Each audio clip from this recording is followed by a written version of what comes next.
அரசர் கிருஷ்ணதேவராயர் தனக்கு சீன பயணி ஒருவர் பரிசாக வழங்கிய 4 பீங்கான் போற்றி பாதுகாத்து வந்தார். ஒரு நாள் பணியாளர் ஒருவர் கை தவறி அந்த ஜாடிகளுள் ஒன்றை உடைத்து விட்டார். அதை கண்ட அரசர் கடும் கோபமடைந்து பணியாளருக்கு தூக்கு தண்டனை விதித்து விட்டார். தண்டனை பெற்ற அந்த ஏழை பணியாளரை சந்தித்து தெனாலிராமன் ஒரு ஆலோசனை கூறினார்.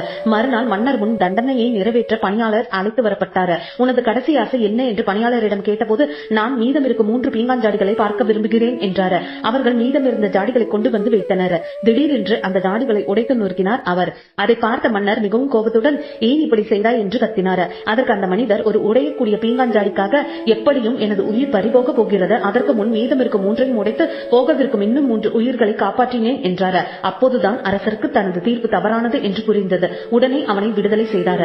ஆம் நண்பர்களே, நாமும் இவ்வாறுதான் சில சமயங்களில் பொருட்களின் மேல் உள்ள பாசத்தால் நமது நெருங்கியவர்களுடன் மனவருத்தம் கொள்கிறோம். இழந்த பொருட்களை நாம் மீண்டும் வாங்கிக் கொள்ளலாம், ஆனால் நாம் இழந்த உறவுகளை திரும்பி வாங்க இயலாது.